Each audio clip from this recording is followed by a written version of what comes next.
No, don't leave me alone, oh my faithful shepherd.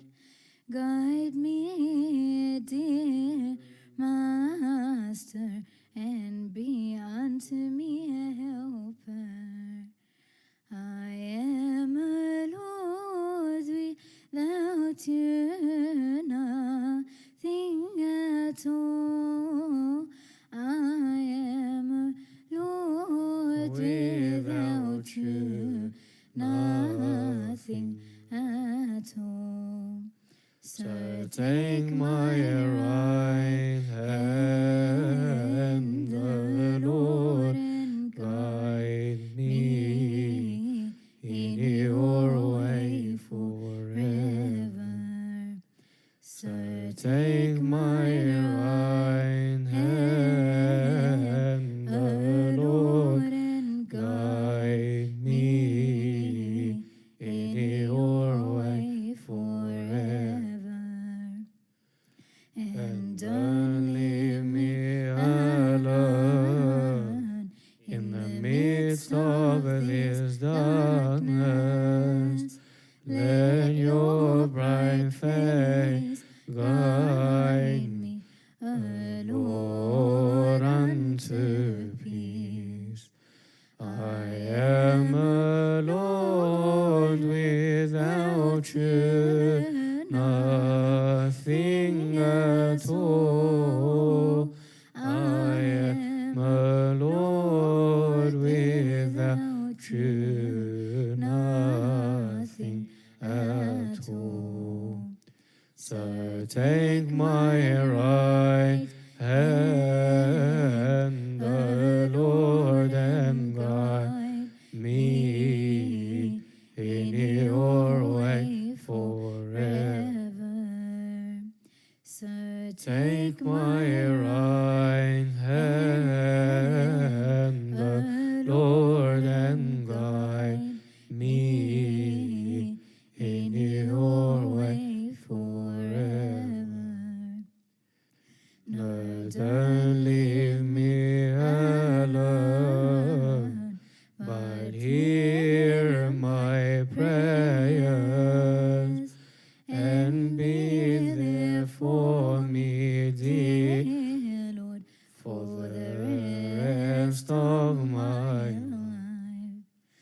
I am alone without you, nothing at all. I am alone without you, nothing at all. So take my right hand, the Lord, and guide me in your way forever. So take my right hand, the Lord, and guide me in your way forever. And don't leave me alone because of my sins, but forgive me, O Lord, and accept my repentance. I am alone without you, nothing at all. I am alone without you, nothing at all. So take my right hand, the Lord, guide me in your way forever. So take my right hand, the Lord, and guide me in your way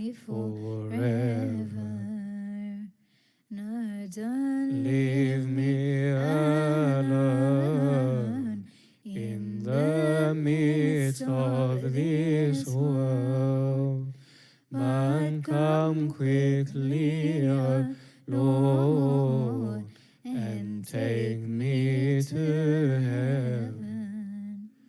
I am a Lord, without you nothing at all. I am a Lord, without you nothing at all. So take my right hand, Lord, and guide me in your way forever. So take my right hand, Lord, and guide me in your way forever.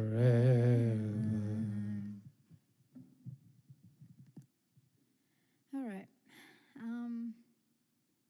So as you all know, we started a new style of the meeting where we have 4 segments. Each week is different and it repeats every month.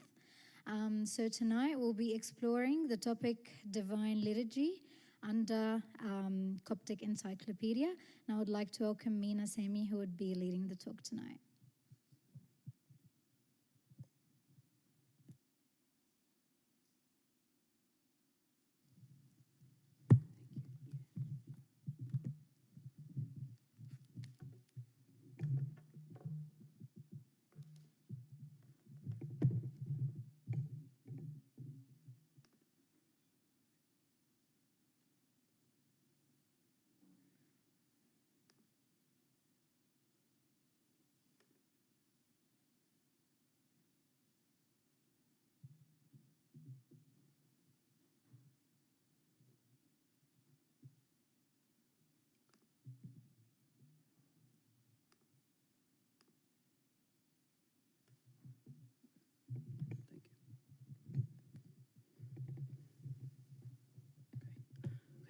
Hi, thank you for having me.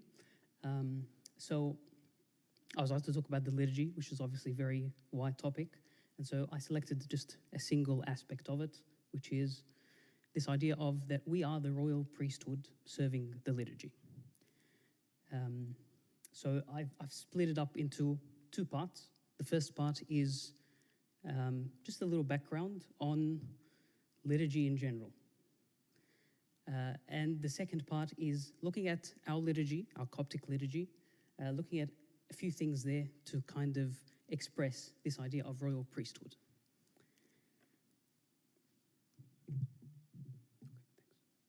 Okay, so I think you all know this, but liturgy just means something like public service. There's nothing really religious about the word in its original use. It just means a public servant, literally. And at the time of the writing of the Septuagint, that's like the Greek translation of the Old Testament, they used this word, which is a Greek word, obviously, to indicate temple worship. So Israelite temple worship. And within the Israelite temple worship, you notice the divide between sacred and secular. You see this pattern come up all the time. Right? There is the temple, there is people who serve there, the priests. You're not allowed to go there. You're not allowed to commune with God. You are outside, and the priests go, they do their thing, and they come out. When Christian liturgy began, which is Christian worship, we see that actually kind of turning on its head, because we know that the early Christians actually broke bread, as in they had the Eucharist, at home. So we read in Acts that they went to the synagogues to worship, just like all the Jews. And then they went to someone's house to break the bread or have the Eucharist together. And so you immediately see that there's this broken, it's not a matter of sacred and secular anymore, right? The Eucharist is now in someone's home. It's only after persecutions waded, maybe around the 4th century, you all know Constantine legalized Christianity. He didn't make it the religion of the empire, but he legalized it. And so it's only then when people started building big churches and worshipping in it and so on.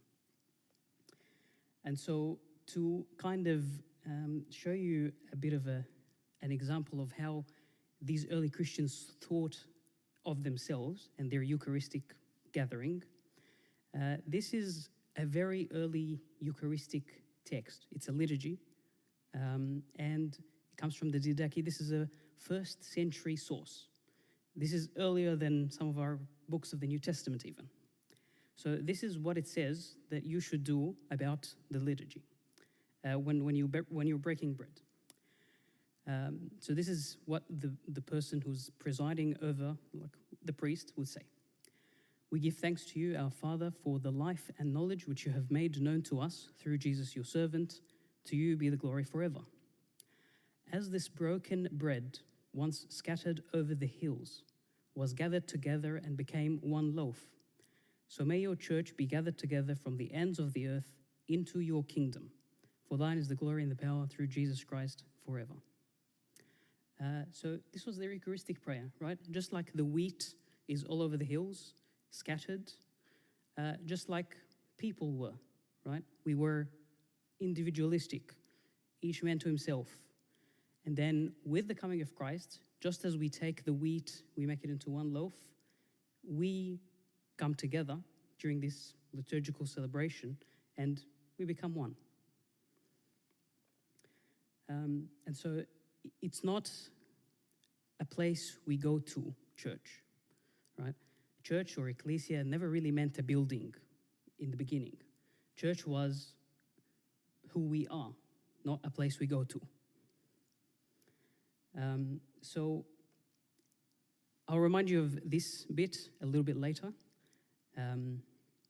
but it's very interesting to see how early Christians thought of this, and it's also interesting to see how our own Coptic heritage saw this. So we turn to the 11th century now.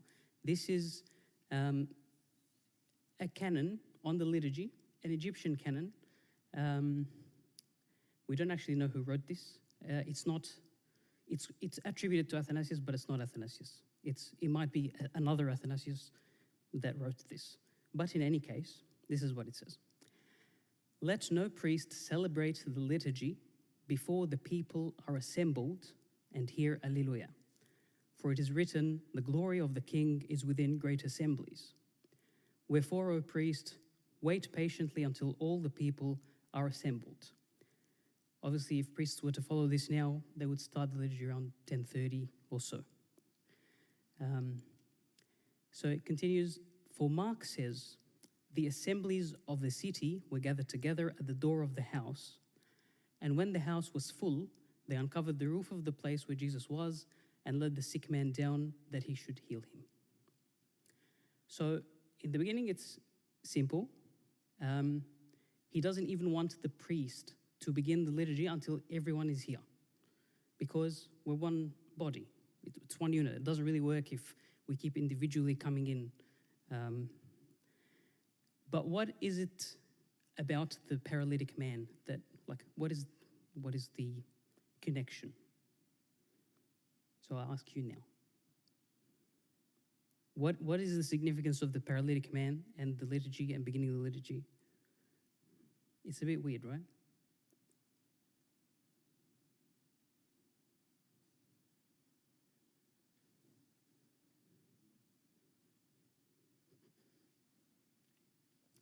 So he's really looking at the word assembly, right? So with the paralytic man, he sees there's an assembly, and then after the house is full, Jesus begins the healing, okay? So so the show cannot go on until the house is full. That's the basic idea, okay? So it's the same idea with the liturgy. We can't begin the liturgy if we are still individualistic, right? So as soon as you wake up in the morning, you start putting on your clothes, you start driving your car, making your way to church, you've already started this liturgical gathering, right? You're already beginning this coming together as one body, right? Okay. So what is the way we shape our worship today? We have three liturgical roles. We have the priest, we all know who that is. We have the deacon, and the deacon is, so when books say the deacon says, it means deacon, right? I'm sure you all know, like black-wearing deacon. Now, this is a bit confusing now because we call the people who stand here and wear tonias deacons, which is really from the Arabic. We always call them shamamsa, right? But it's not really accurate, right? Whoever is standing here are chanters and readers and Ebi deacons. They're not deacons. And so okay, this is an image from the cathedral, of course, right? And we're always accustomed to this sort of way we lay our space. It's not very easy to actually tell that the people, like whenever books say the people say this, it doesn't mean these people here only, right? It means everybody, because we don't have another role, like we don't have a choir role. There's the priest, and there's the deacon, which is meant to be like one person, ideally, and everybody else. It doesn't really help how we manage our space, fix the space, because it's very hard to realize that you here as a woman, you're sitting down here, and there are people out here, they're wearing their tonias, and it doesn't really look like you're doing the same thing as they are. But in terms of liturgical responses, there's absolutely no difference between the two, right? Exact same thing. What also doesn't help is that there are sometimes cases where we'd say, I don't know about here, but I've noticed this strange practice where the people who are standing here outside would say deacon responses, like in response to what the priest says, which further confuses things, obviously. But the liturgy itself it doesn't follow this classroom setting. What I mean by classroom setting is almost everything we do today is classroom setting, right? Your eyes are turned towards the front somewhere, and then something is happening here, and we're all paying attention because we are absorbing information probably, right? Even this talk is classroom setting, right? You're all turned towards the front and maybe absorbing information. School is all classroom setting. Universities, classroom setting. Even work, if you're joining a meeting, it's usually classroom setting. There's one person who is running the show, and you are maybe contributing here and there. And the liturgy is, of course, not that, right? We as one body, we're all meant to be participating. It's not a classroom. It's not absorbing information. It's not even absorbing something for my spiritual need, and that's it. I'm here to contribute. I have a role to play.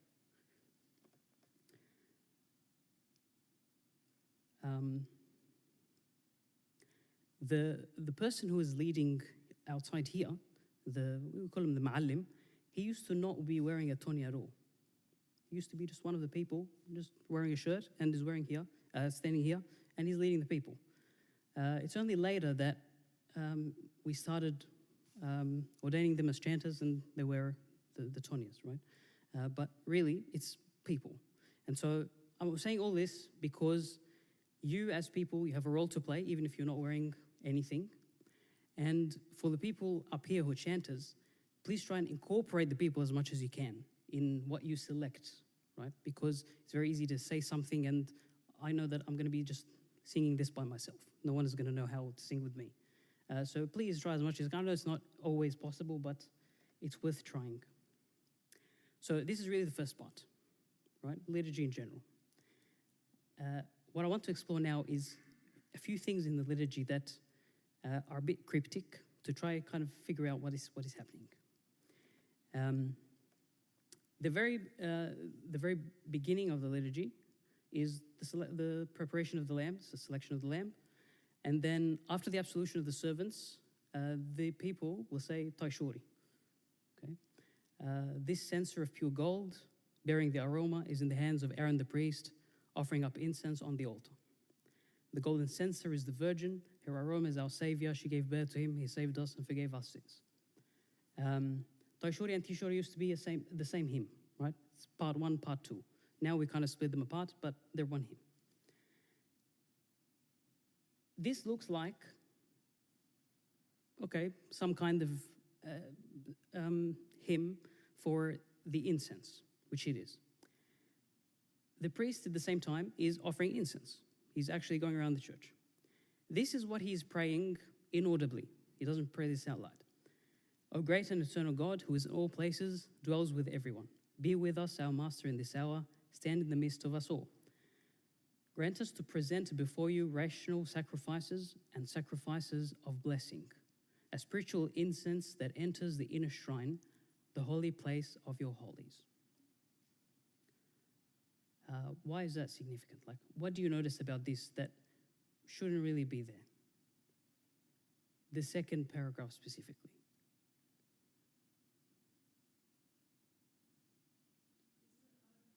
Yeah. Holies was only meant to be like the priest was the only person that was allowed in the holies of holies. Is Yes. that what Yes. the ironic part you're talking about? Yes. So what is about that particular text that is different to being just the priest? He's speaking in the plural. He's saying, grant us, not me, to present before you spiritual incense. And so you as people, again, you're just standing. The priest is doing something. He's busy incensing. What are we supposed to be doing at that same time? Offering incense as well. According to this, offering spiritual incense. What does offering spiritual incense mean?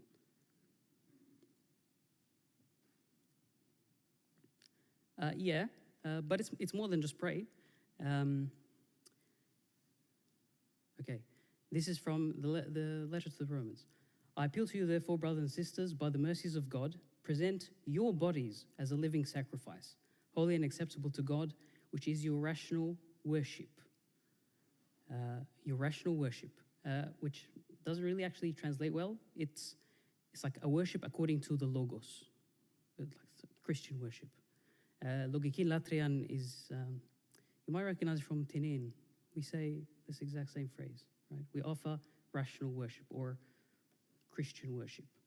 And so by offering myself as a sacrifice to God, however that might mean, whatever that might mean, I offer myself in prayer. I offer myself in the sense that I recognize that I am devoted to God and I'm offering myself up as the priest is offering this physical incense.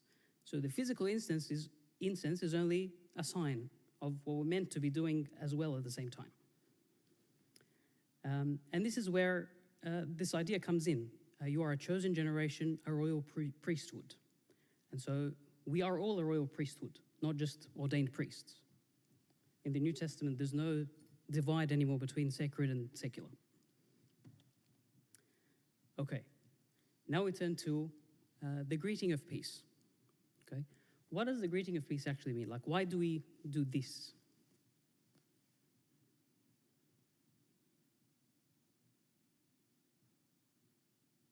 We all know it's to show that, we are all in peace with each other, we are united, and so on. So when we look at what is said during the liturgy as well, this is how we kind of get at what is the point of what we're doing. So this is what is called asbasmus adam, right? Asbasmus, by the way, is the actual kiss. Like, asbasmus means greeting. So asbasmus is the actual thing. It's not the name of the hymn. Like this is the hymn that is said during the Asbasmos, which is the kiss of peace. And it says, greet one another with a holy kiss, cleanse your hearts from all evil, prepare to receive the gift of God so that you may partake of these mysteries.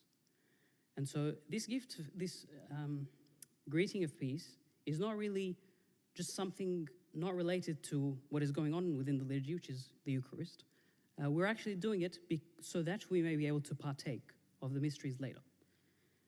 So this should remind you of what Jesus said about if you're at the altar, you bring your gift to the altar, you remember that you have something against your brother, you leave your gifts at the altar, you go reconcile with your brother and then come back. So it's the same idea here. And another one that might be said instead of the first one, Christ our Savior, make us worthy of your holy and heavenly greeting, so that we may praise you with the cherubim and seraphim saying, holy, holy, holy. So holy, holy, holy will come in like 5 minutes.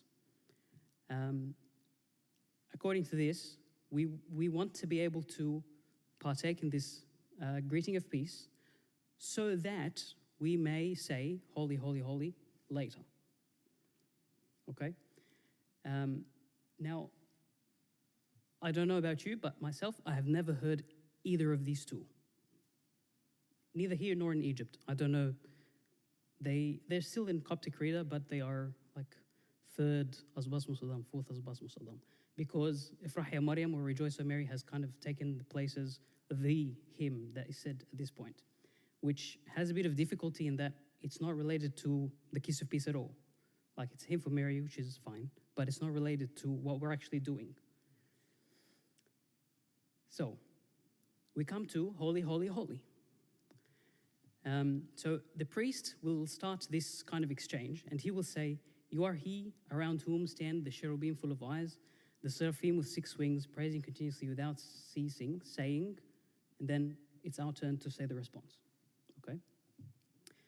And before we kind of understand what's happening here, we need to take a step back, look at where this is actually coming from. So this praise, holy, holy, holy, is from Isaiah 6, his vision of the temple.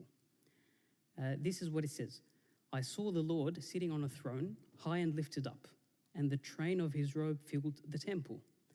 Above it stood seraphim, and one cried to another and said, holy, holy, holy is the Lord of hosts. The whole earth is full of his glory. And I said, this is Isaiah, woe is me, for I am undone. I am a man of unclean lips. I dwell in the midst of a people of unclean lips. My eyes have seen the King, the Lord of hosts. And so in the vision in Isaiah, again, there is a divide between the sacred and the secular. The sacred, he's only watching from afar. He's seeing the angels, the cherubim and the seraphim. They say, holy, holy, holy. He doesn't join in. In fact, it's the opposite. He realizes, I can't actually say that with them. I realize how unclean I am. Like, I want to just get out of here. I don't belong here. And so our experience is the opposite, actually, because our experience after the sacred and the secular divide doesn't exist anymore. So the priest will start. What are we supposed to be saying at that point? Notice how we start the response today, and this is very common now. They say, the cherubim worship you, the seraphim glorify you, proclaiming and saying, holy, holy, holy. What is the difficulty with this?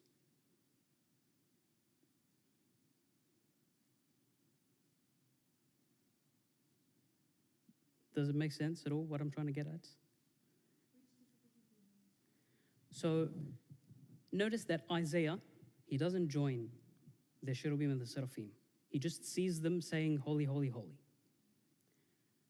What about us? Are we doing the same thing Isaiah is doing?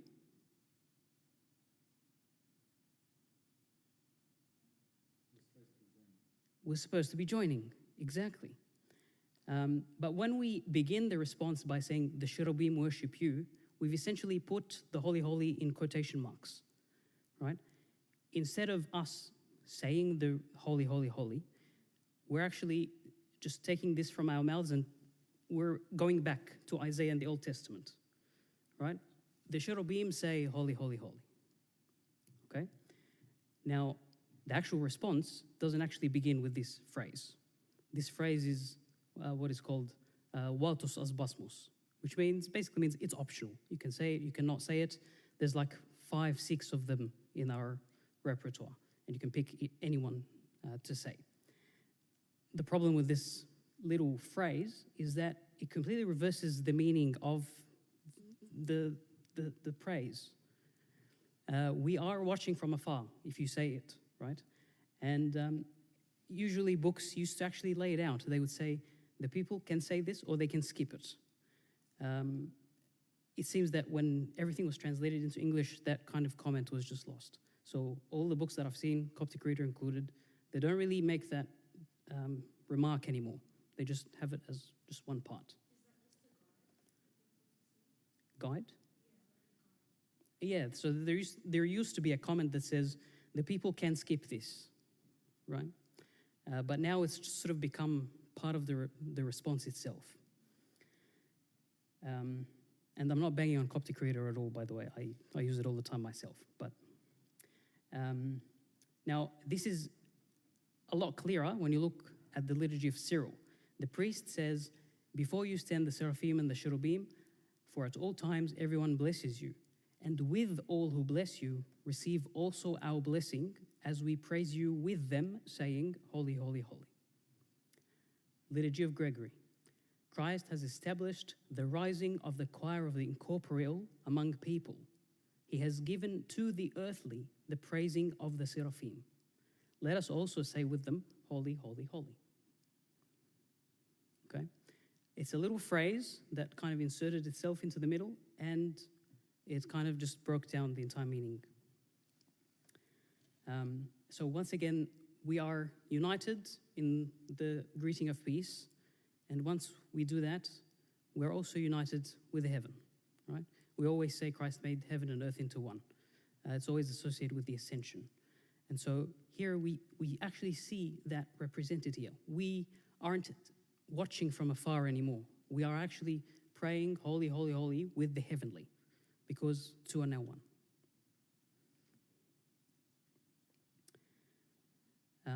Okay, so we come to the invocation of the Spirit, which the priest will pray this over the bread and wine for them to be transformed into body and blood. Okay, so this is what he says. Lover of mankind, send down from your holy height the Paraclete, your Holy Spirit, the Lord, the giver of life, upon us, we your servants, and upon your precious gifts, which have been set before you, that they might be sanctified and changed. This is from the Liturgy of Cyril or Mark. And another fraction prayer draws on the same theme. It says, at the turning of the bread and wine into your body and blood, our souls shall be turned unto fellowship with your glory. Our souls shall be united to your divinity. So if you remember what we began with the wheat spread over the hills, and we take the wheat and we bake it, we make it one loaf. And so we, as individualistic people, we come together as one body. And when the priest prays for the Spirit to come down, it's not just on the bread and wine.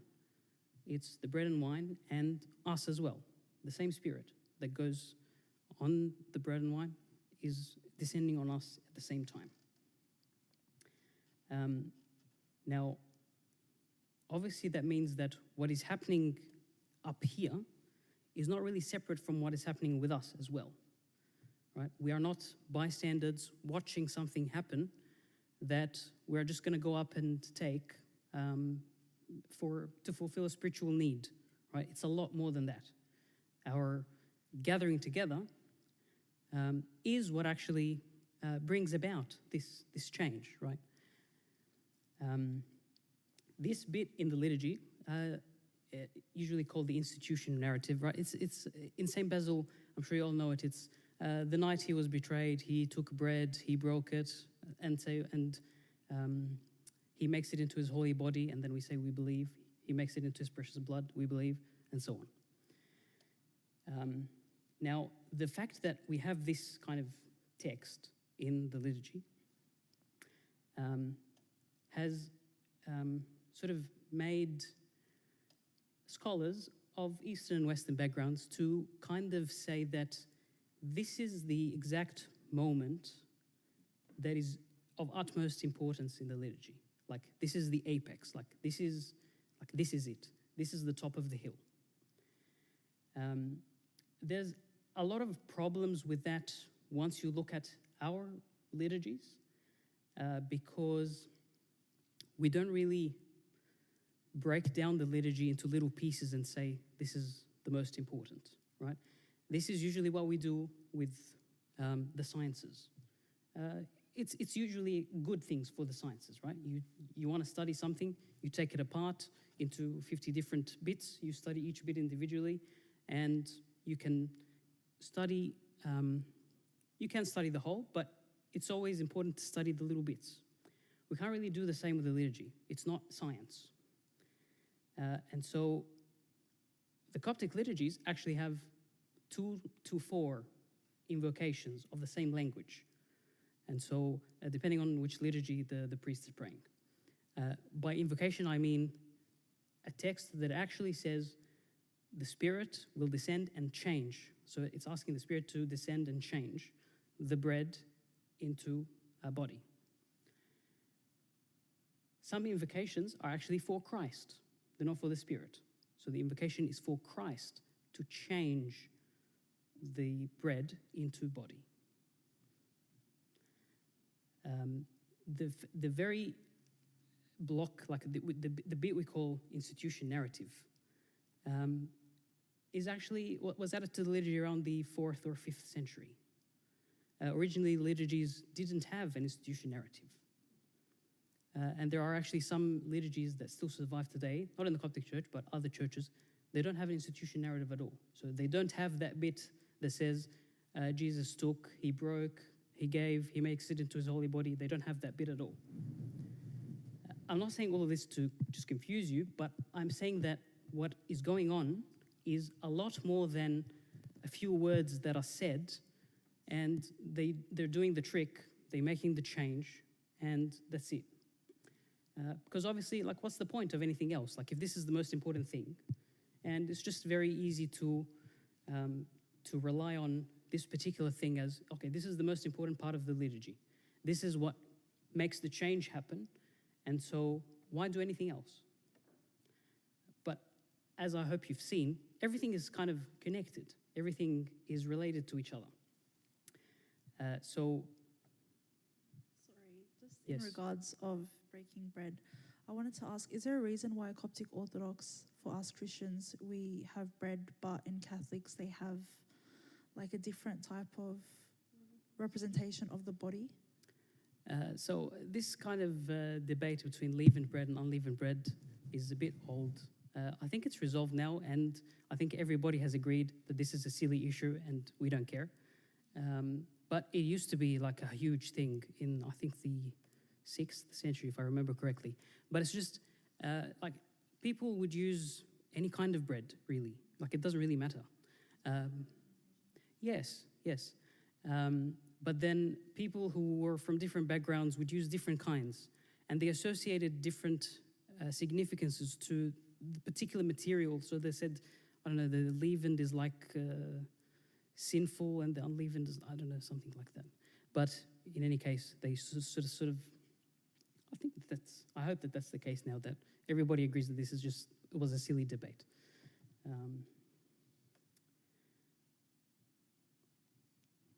Okay, so even though it's the priest that is up here and he's saying the words, the change, we can't really say the Spirit descends because these words are said. Okay, it's a lot more bigger than that. It's a lot more holistic than that. Okay, because I'll ask you a question now. What happens if we're all here and praying and the priest just forgets to say that bit? Hypothetically. What are we then taking at the end of liturgy? Is it bread because the priest forgot to say a few words, or is it body? It's body, right? Because we can't really say that it's a magic formula and the priest has to say it like that, and he has to say it in Coptic right? Otherwise, in Arabic, it won't really make sense. So it's a lot bigger than saying a few words, right? Through faith, all of us coming together, this is what brings about Christ in the bread and wine, right? Whenever 2 or 3 are gathered in my name, I am there with them. And so this is something that we take through faith. This is not something that we can pin down to particular words and particular parts of the liturgy.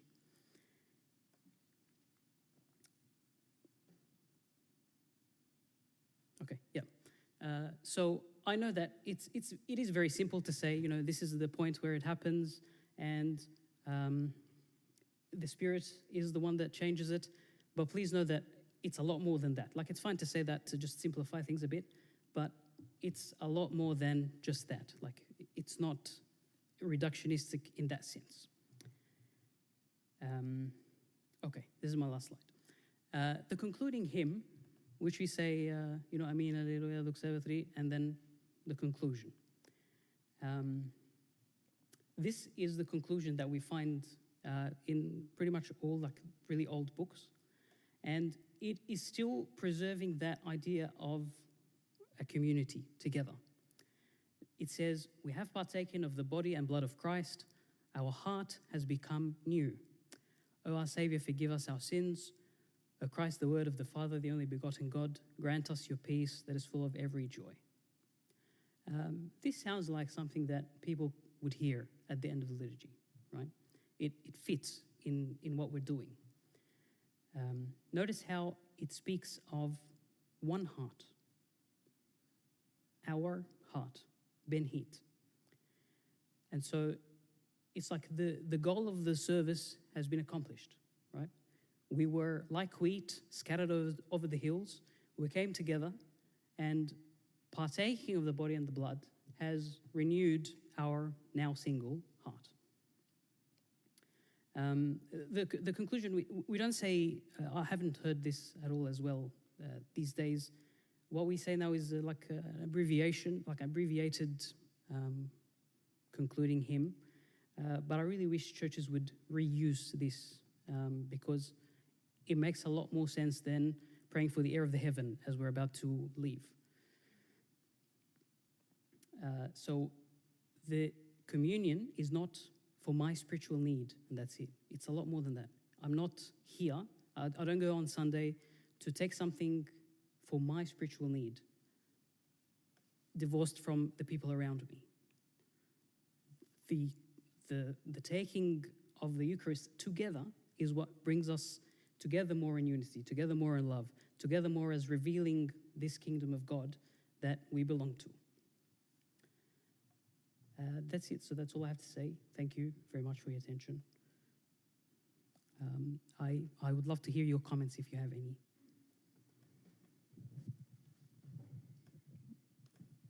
Thanks so much, Mina. Any questions, guys? Any burning questions? No? Okay. Oh. Sorry, about to walk off. So you were hounding down on this idea that there's no separation between secular and sacred, and that everything that happens out here is for all people. So how can we, as just the congregation, how can we truly participate in the liturgy how do we feel as the congregation? What do we need to do to feel like what the deacons up there feel because they, obviously, I'm talking for myself, like I feel like I've got a role because I'm chanting up here and whatnot, but people in the congregation tend to just sit there and stand there and just listen. So how is it that we feel, if we're standing down here, how do we feel the same way that the deacons up there feel if they have a role and we're just sort of standing around? So I'll tell you what works for me. One thing is definitely to just know more about this stuff. Like, try and figure out what exactly is happening. Like, why do we say this particular hymn at this particular time? So just trying to understand things will help. But I think the thing that helps really the most is just actually singing. And I know it's a bit difficult, and sometimes it's difficult if all the people around you aren't singing and they're just standing. But it actually is really contagious. Like once you really start, you feel like the other people are kind of joining in. Usually when I'm like chanting, I find that I'm always like on alert because I'm listening to what the priest says, because okay, in a minute it's gonna be my turn and I have to say something. Otherwise, like things are gonna get messed up. But I noticed that if my wife is praying the liturgy with me, she will sometimes tell me I'm bored. Like I don't really. But I noticed that after I made an effort to actually sing, I don't get bored anymore because I'm waiting. Like it's a dialogue. So I'm waiting for the priest to finish like the sentence, and I'm getting ready to participate, right? To worship in prayer as well. So I think just singing helps a lot. Does anyone have anything that worked for them that would like to share? Sorry, to go after what you were saying about the question, how do you feel more inclusive in the Mass and the liturgy? I feel like as much as it is to have a big role for the priests and for the deacons, in my eyes, I see it all as equal, because if you think about it, the church and congregation would be nothing if the people aren't here. And it's like what Pope Shenouda said, you can't have a church without youth, and you can't have youth without a church. So it's very inclusive in a way that, as you said, going back to singing and actually praising in the hymns, that's when we're most inclusive together as a church and as a community, which I think is very beautiful. But I also feel like as much as there's different roles for each person, the people of the church have a great power, the same as everyone that's involved in the liturgy. Exactly. Originally, in the very early setting of the liturgy, there was no such thing as deacon. There was the presider who would just sort of lead, just like Jesus did in the Last Supper, and there was everybody else. So the deacon kind of came about because of its practical necessity, but I would say the people are really what make up the communal aspect of the liturgy. Yeah, thank you. Thank you.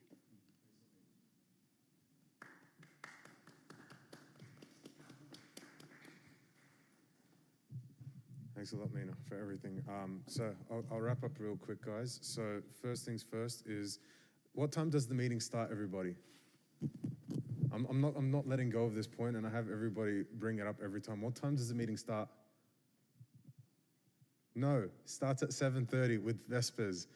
Okay, the talk starts at 8:20, but Vesper starts at 7:30. So please join us from the beginning of the meeting. The beginning of the meeting is not when the talk starts, okay? But of course, if you can't make it before then, that's fine, all right? For those who can and are just lazy, please show up. Next week, we're having another workshop. It's the final in the series on relationships. So come and tell your friends. It'll be hopefully another productive and fruitful workshop that we can discuss the controversies around relationships in the modern era.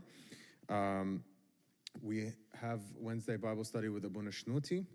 On Thursdays, we have Tazbeha here in the church at 7 p.m. We've also got Friday night's youth meeting, and I've been told to announce we also have an upcoming SYC meeting.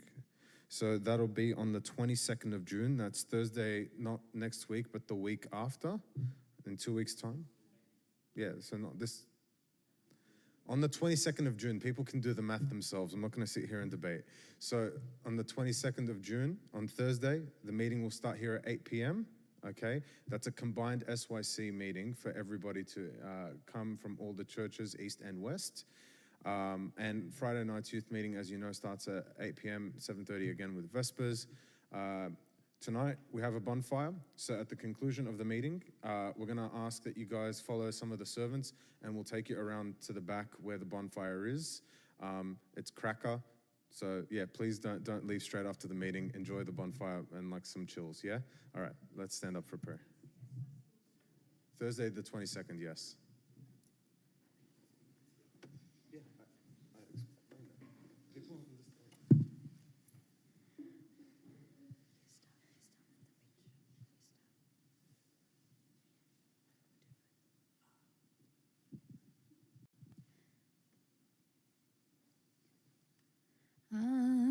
Omen to Kyrie oin,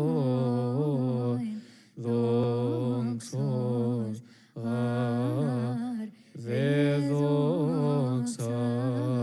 te anerthon Isu ranos axiton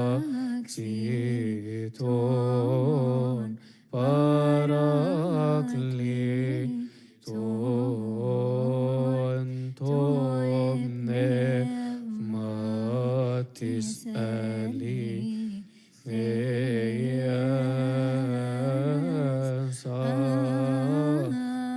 Amin. Alleluia.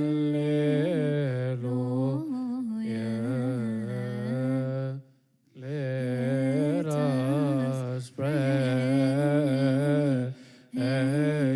the Lord, for with glory is glorified. He ascended into the heavens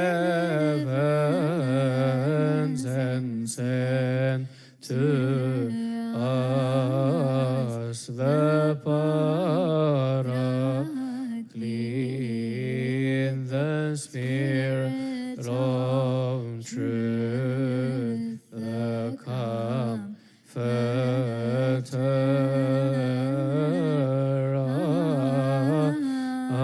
Amen. Alleluia.